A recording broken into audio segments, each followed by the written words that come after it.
Hello and welcome to the Financial Wellness Hour. I am your host, Hirsch Serman, and I'm absolutely thrilled to be here with you today on WGSN-DB, the Going Solo Network.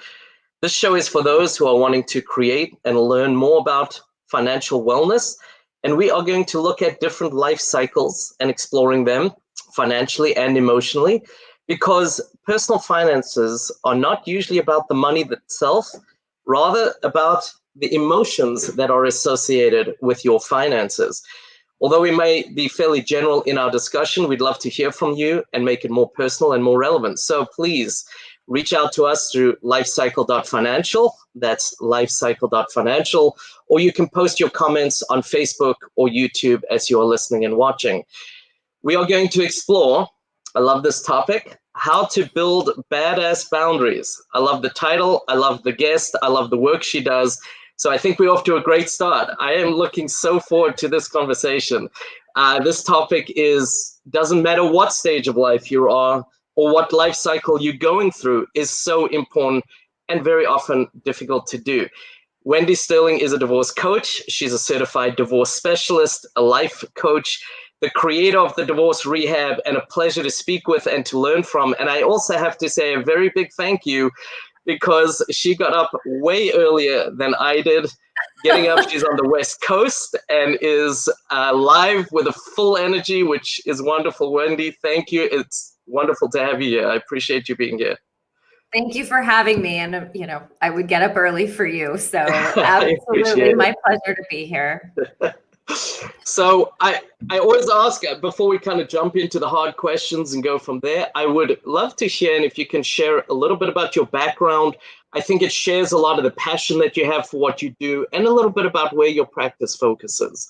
Sure. Thank you. So, yeah, I actually believe that divorce can be the most empowering experience that we go through to really stand in our power of our true identity and voice, so that we can start creating a life that we love from a confident place instead of feeling stuck with the life that we had. And the reason that I know that that's possible is because that is exactly what happened for me about 4.5 years ago. So I was working in corporate America for about 18 years in ad sales, working for top brands such as Refinery29 and WhoWhatWear, and was at the top of my career. And then one day, lo and behold, the entire foundation of my life as I knew it came crashing down unexpectedly.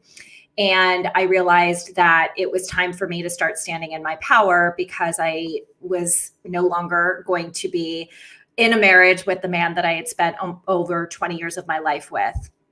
And so what I realized in that particular moment was that I was meant for something bigger. It also taught me that I had sacrificed a lot of who I was. I had lost my identity in, the couple that we were, in knowing that I knew who I was as a mom. I knew who I was as an executive in corporate. I knew who I was as a daughter, as a sister.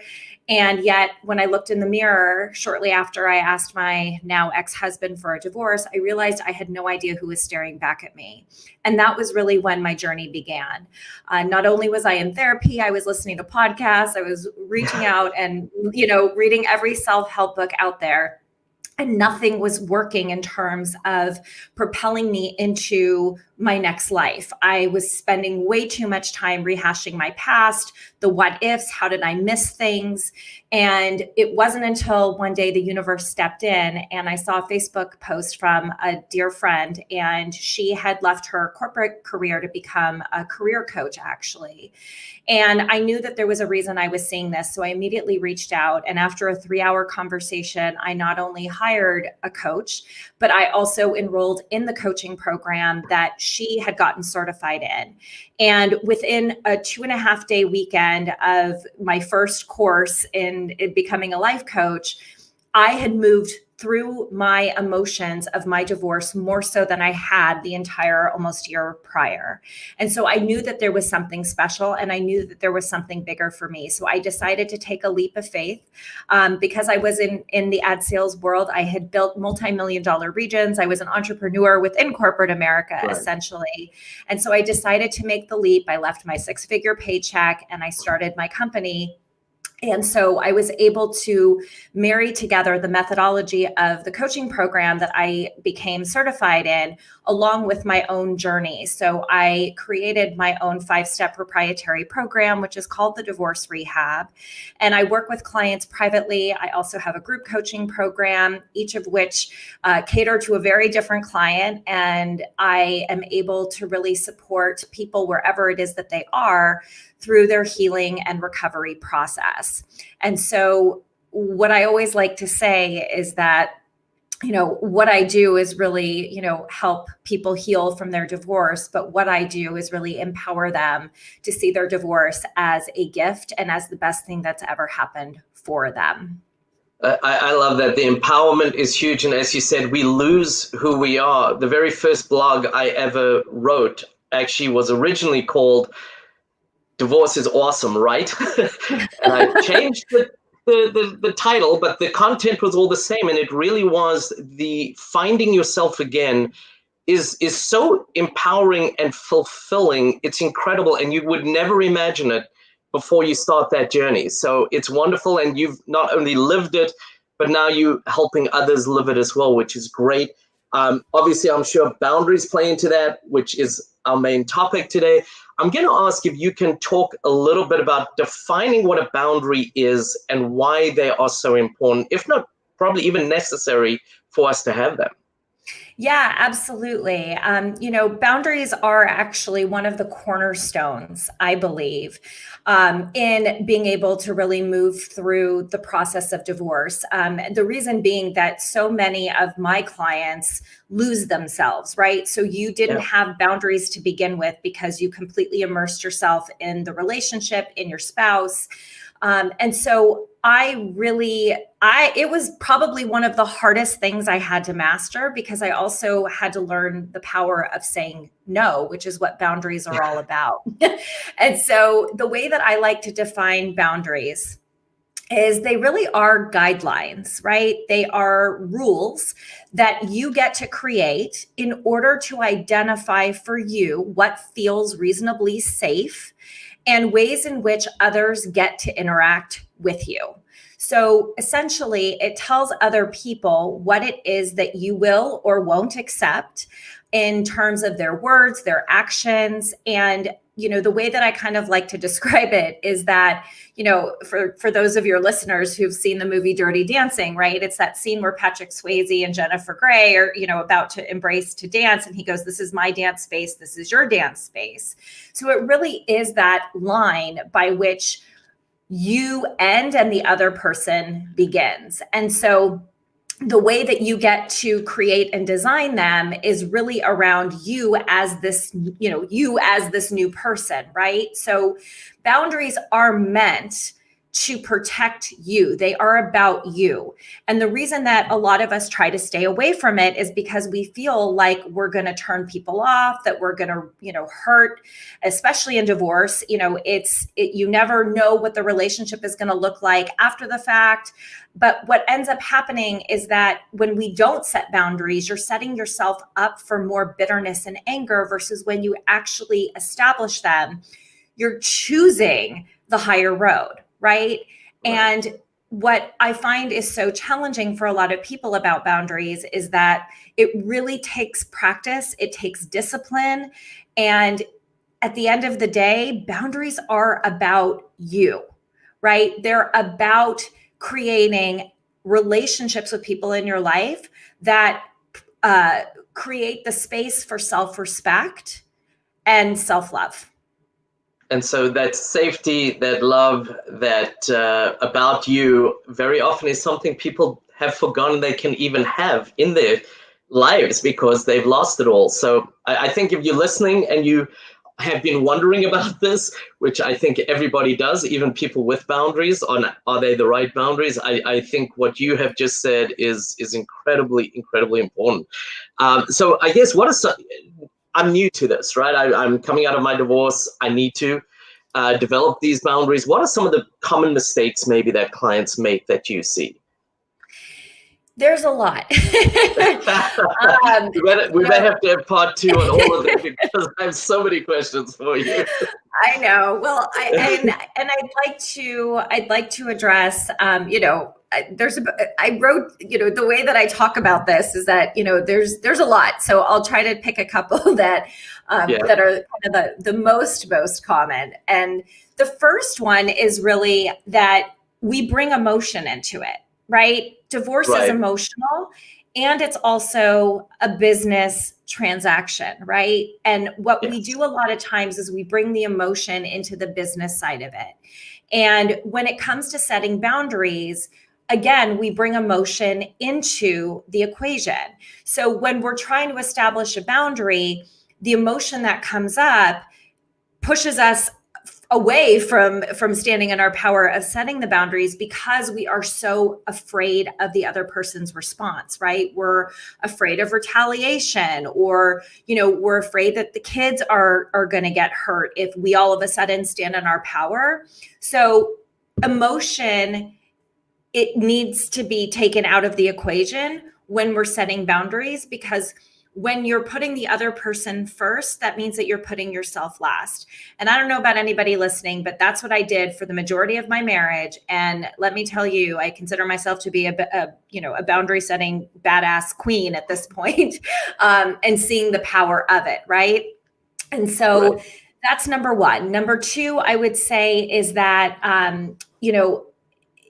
they kind of take the path of least resistance, right? So it's like, well, I'm so used to this already. So just, it's just going to be so much more work to change it up, and what, how it works, right?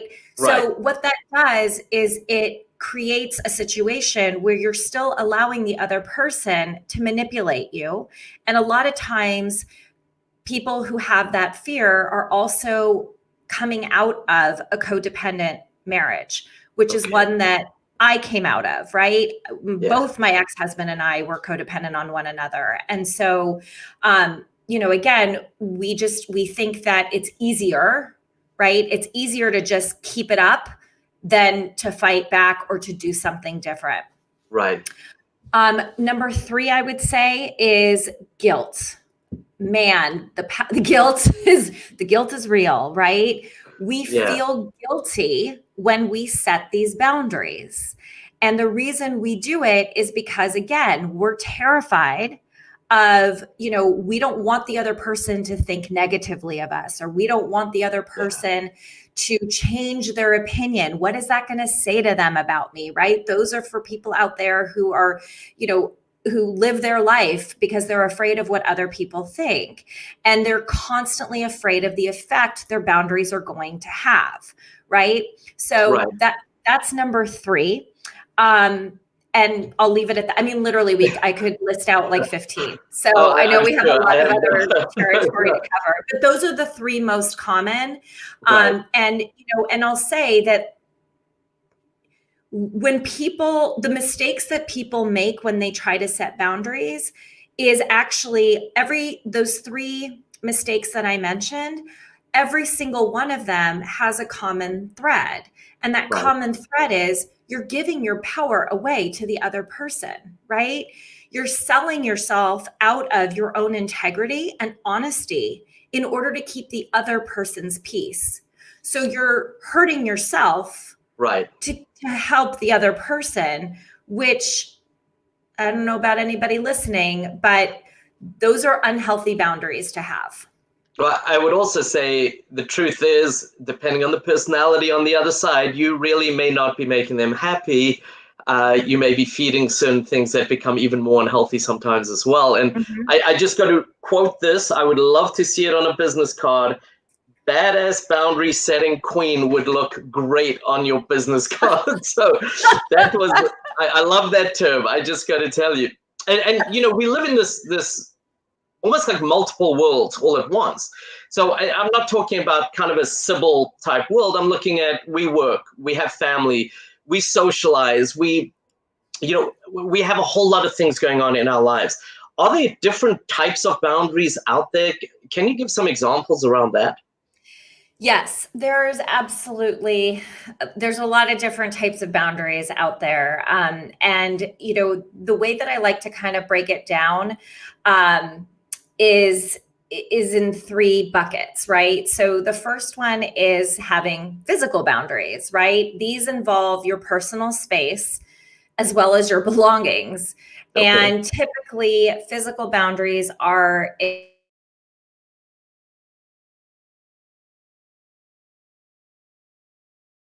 Uh-oh.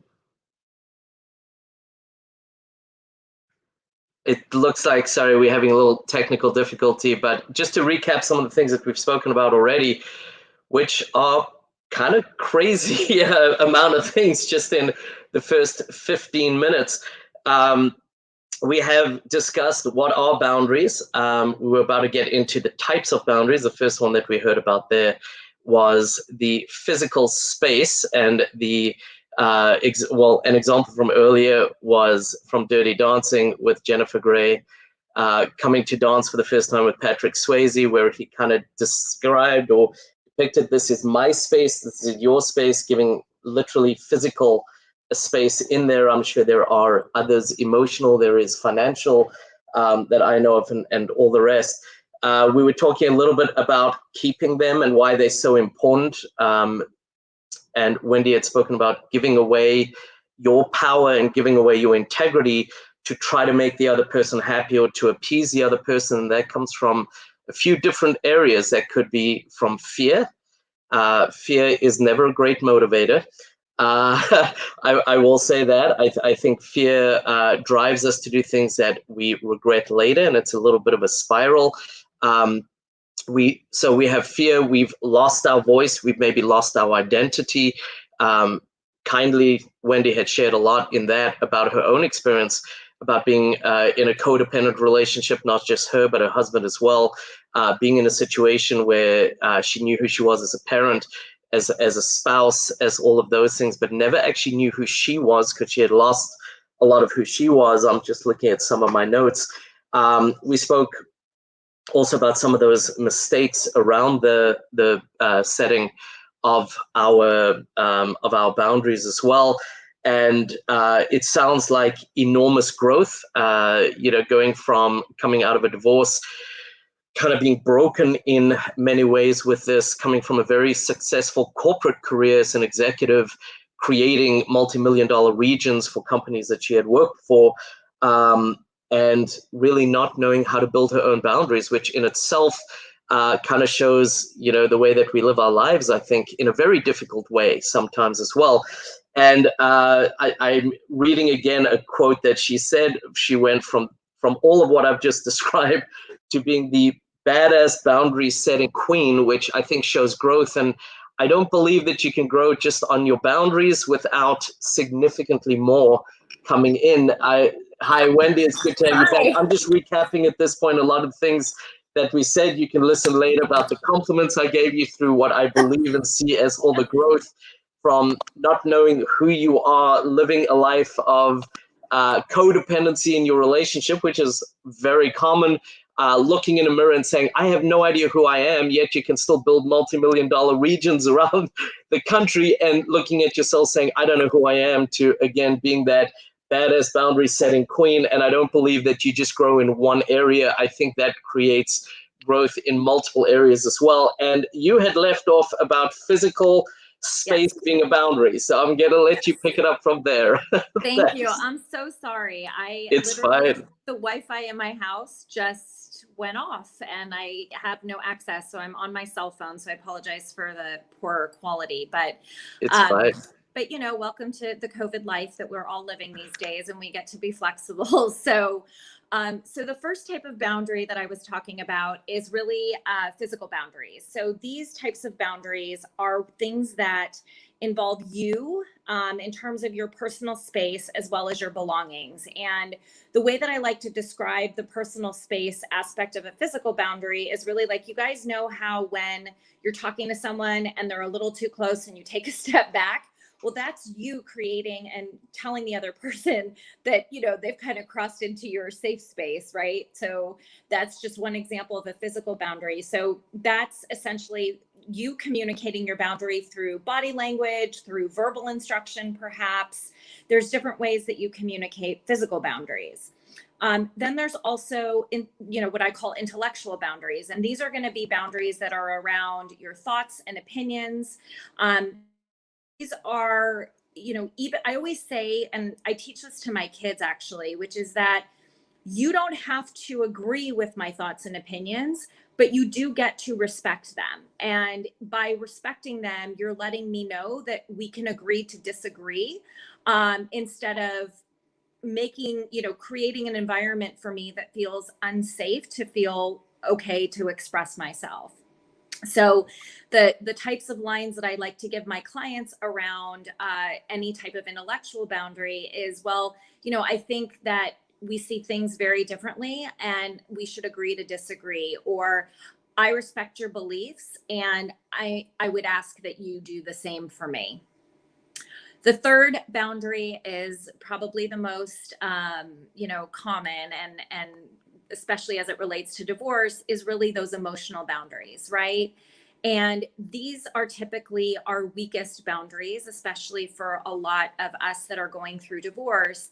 And this is a result of us taking on other people's emotions, right? I'm sure people that are tuning in right now are also aware of, perhaps they may be empaths, or that they take on the feelings of other people. And again, as I said before, this is when you get or have been in a codependent marriage. So when we are emotionally codependent on somebody else, it means that we are giving more weight to their opinions, their thoughts, their feelings, and their approval, right? More so than we give ourselves.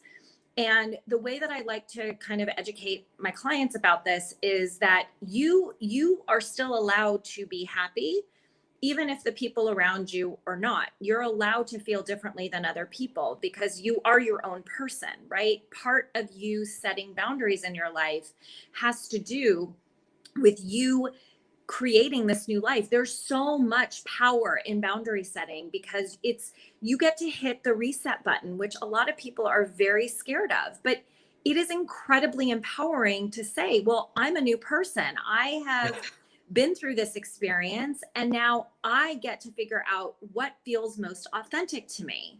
And at the end of the day, what I believe is that these types of boundaries are the ultimate test in taking care of yourself, which again, so many of us do not do. We put other people ahead of us. So boundary setting is truly the number one way that we get to start taking care of ourselves after divorce. And I think I'd add to that, I love that. And I just think what we also need to remember is we also helping build respect for ourselves. And that's me respecting me, but also others respecting me, which often has not been happening as well. And we are going to take a break right after. If you can just share quickly how people can get in touch with you, and we will be right back after that. Absolutely. Yeah, you guys, I would love to hear from everybody. You are welcome to contact me at wendy@wendysterling.net. So that's WENDY at WENDYSTERLING.net. I'm also on Instagram. My handle is Divorce Rehab with Wendy. And I'm also on Facebook and LinkedIn, which, if you guys are watching, the links are right there, but you can look for me on Facebook, either my private group, which is called the Divorce Rehab, or me, Wendy Sterling. And we will be right back. Thank you. Thanks.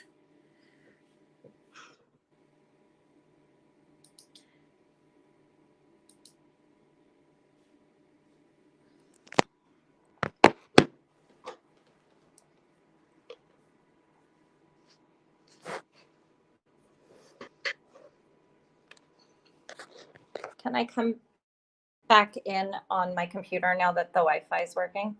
That would be great. Okay.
Hello and welcome back to the Financial Wellness Hour. We are on WGSN-DB, the Going Solo Network.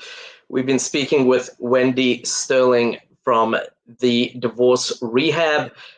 She is a divorce coach, a life coach, and a certified divorce specialist. And we have covered so much today. I recapped a little bit earlier before the break. We were talking about boundaries, the different types of boundaries, how to enforce them, what it means, why do you establish boundaries, and so much more. And we had a little technical difficulty. I want to thank Wendy for her quick thinking to jump on her phone. I would have probably just sat there and cried or something. I don't know. So I do want to appreciate the quick thinking under pressure. That was great, actually. So we are living in a COVID world, so we should probably bring up COVID in some way.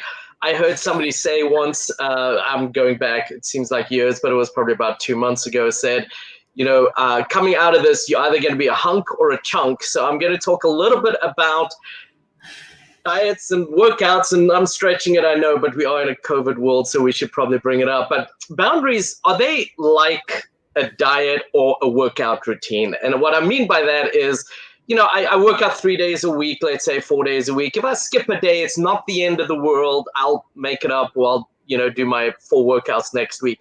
Are boundaries like that? Can you skip a day? Well, it's interesting because, it's kind of a loaded question, right? Because can you? I mean, yes. Do you want to? No.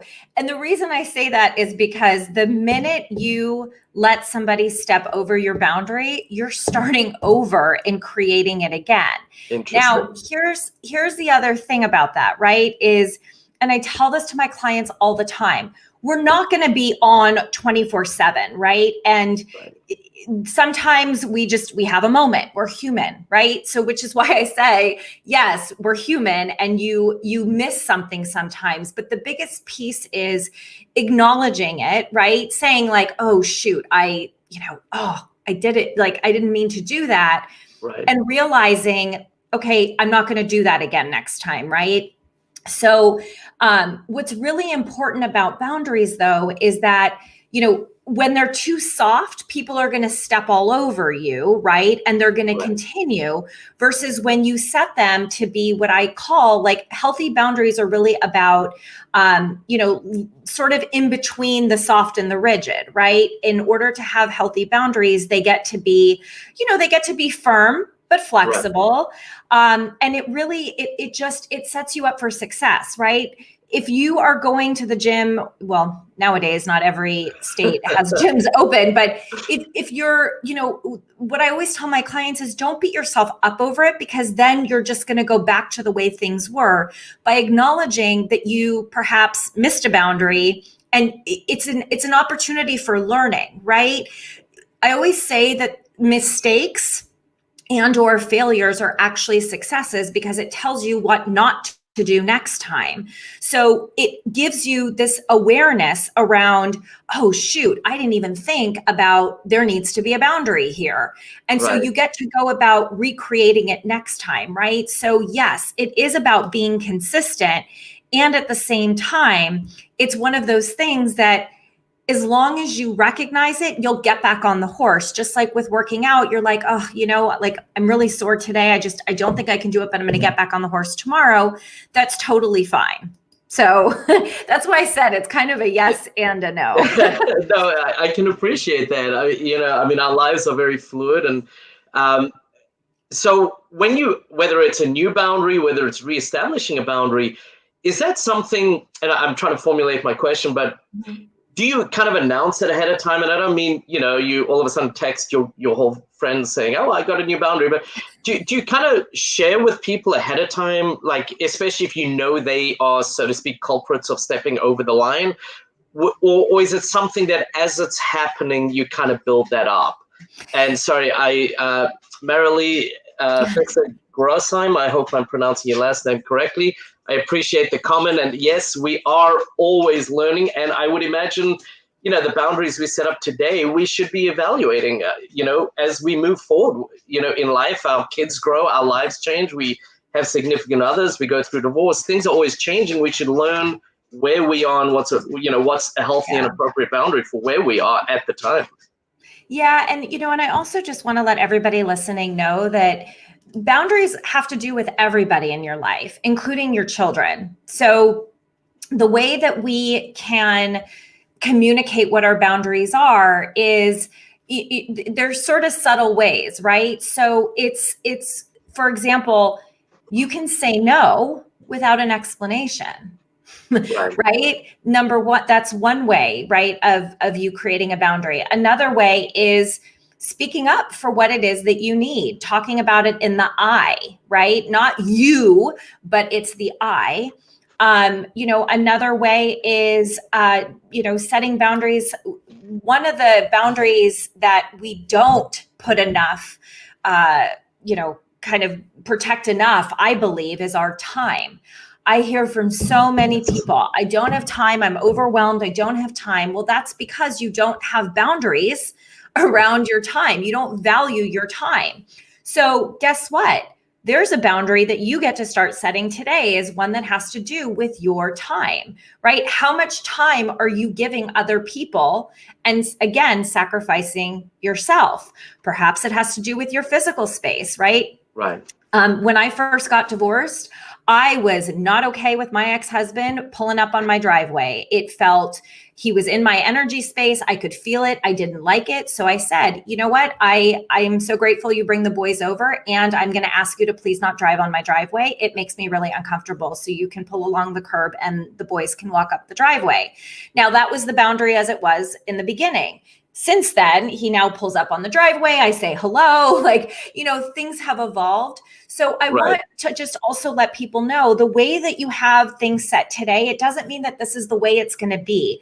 But what you do get to do is take care of yourself, put yourself first, because when you are not, and you're getting that inside discomfort and anger and bitterness and the boil that's happening inside of you, you're putting the other person first. And that gets to stop through any one of the ways that I just described of how it is that you can start creating boundaries without saying boundary crossed. It's simpler than that. Yeah, it's not like football where a flag goes up and it's like, oh. How fun would that be, though? It would be great. It really would. And, if we had different colors for how big the infraction was, it would be even better. But unfortunately, we got to have those flags going off inside our heads, not outside, obviously. So why do we have, everything you're saying, in a way, is logical. It's more than logical because of the insights you're bringing. I think people have never really thought of in many ways, but it's logical to say, I need to protect myself. I need to have healthy boundaries. That part is very logical, I think. So why do we have such a hard time enforcing these boundaries that we established? It doesn't make sense, right? Well, it will in a second, right? Okay. So knowing that you need to set boundaries is not enough, right? Because at some point you've got to take action, right? Right. And we make excuses and we say so many times that, X, Y, and Z gets in the way. Well, what are those most common things that get in the way? Well, I said one of them, which is number one, guilt. Okay. Yeah. Guilt gets in the way. And number two is fear. And the three most common fears around setting boundaries are, and these literally come from the majority of my clients, okay, all three of these: fear of rejection, fear of abandonment, and fear of confrontation. So when you fear what other people think or what's going to happen, you're actually already putting yourself in a place of negativity. And what that ends up doing is you're creating a dynamic where you are powerless and you're only making things harder for yourself. So you're creating your own frustration. Right. Now, at the end of the day, we only have control over what we think, right? We can't control what other people think. But trying to guess, right, or to make assumptions reinforces your own self-doubt because you're already assuming the negative. You're assuming that they're going to reject you, they're going to get mad, they're going to abandon you, that you're going to enter into a confrontation, right? I call this storytelling. We're telling ourselves these negative stories in our head.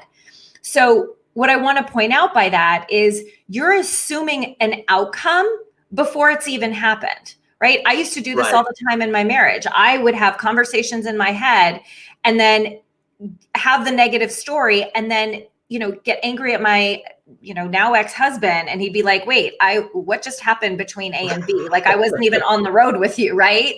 And so what we get to do first is to really just take a minute, right? And acknowledge like, wait, am I in my head right now? Like, what is going on here? What do I know to be true? Because what actually ends up happening is when you're more thoughtful about what's happening, how it is that you feel. And I call this like, there's power in the pause, right? Just taking a breath. I don't know why we don't think that we deserve a couple of seconds to be thoughtful and to be mindful and to just think for a second before we respond, right? Because when you don't take that pause, you're reacting, which is never a good place to be because that's bringing in your past, all the fears, all the guilt, instead of just taking a beat and going, wait, I'm writing a conclusion of a story that hasn't even happened yet. So I love that. And I'm thinking the chances are if I'm making up my story in my head, that person's probably more involved with their story than with my story anyway. So we can leave them to their story and forget about ours in many ways, I think, as well. So, if I can also just say, like, most of what we fear never happens anyway. True. Like fear is actually not real. Okay. It is totally made up based on your own limiting beliefs, your own stories, the way you think things have gone in the past. Fear is not real. So in order for you to start setting those boundaries for yourself, you have to confront the fear and go, is this real? Because it's not. It never is. And so one of the many benefits of working with someone like yourself is being able to learn how to get out of your own way sometimes, which is important. And I do love the work you do. Can you touch a little bit, because we've got to start sort of wrapping up, unfortunately.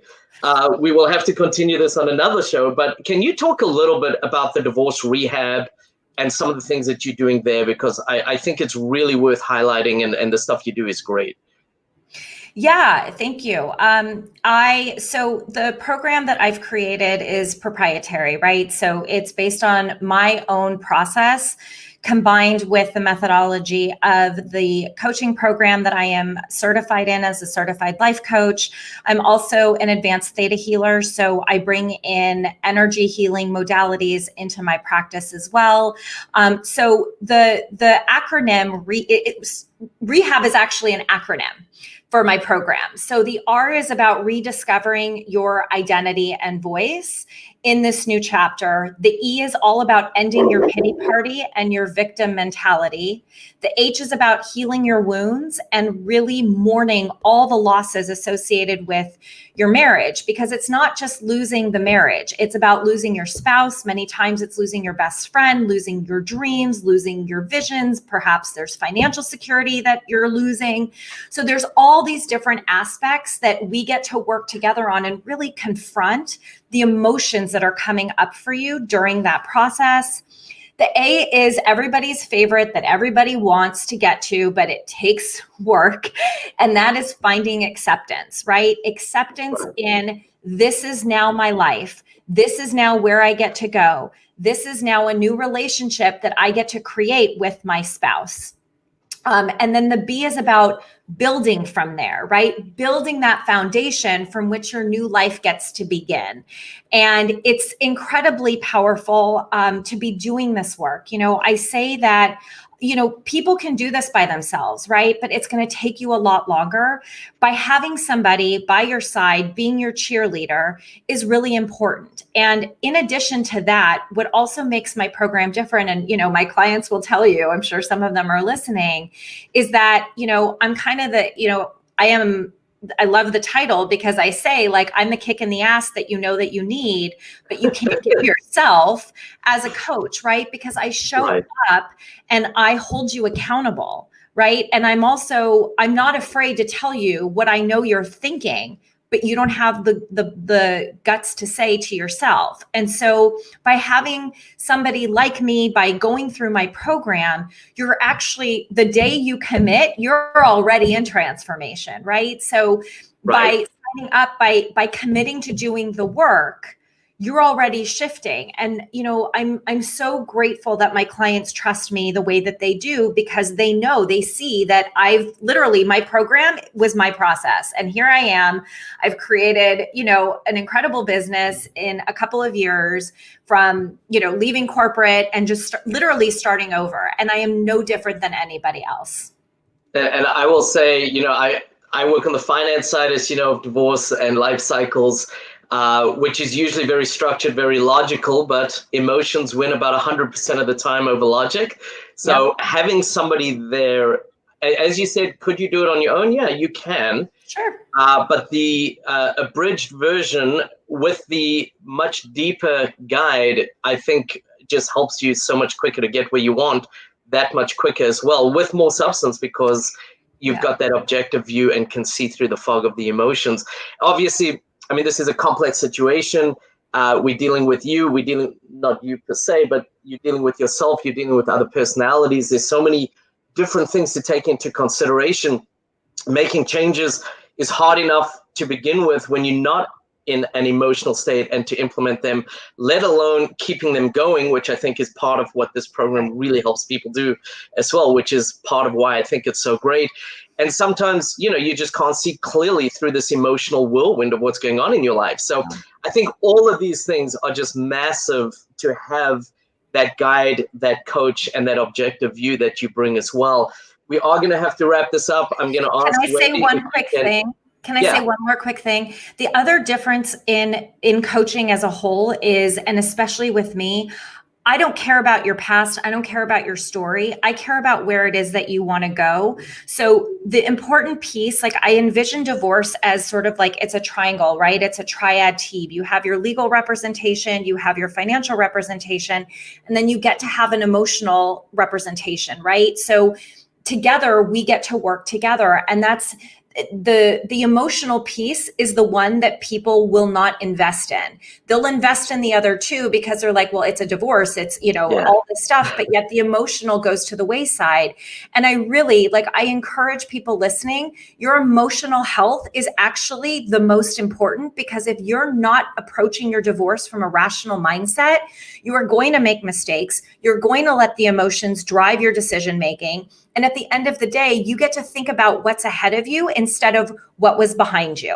So and I will add to that, and this is coming from the cold, heartless MBA CPA, that your emotions can be the most expensive part of your divorce. So be careful with that. Wendy, I got to rush us through. I know, I'm sorry.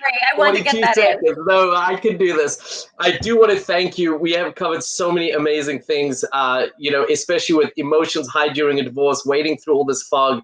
The things that you've shared are just touching on what you bring, I think, to your clients as well, which is wonderful.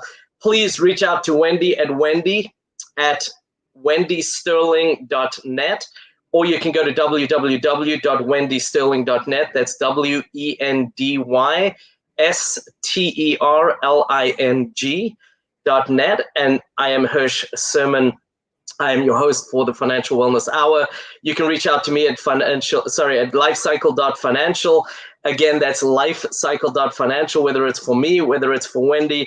Wendy, this was an amazing show. We have to have you back because we have a lot more to cover. Thank you, everyone. Have a great week, and we will speak to you soon. Thank you.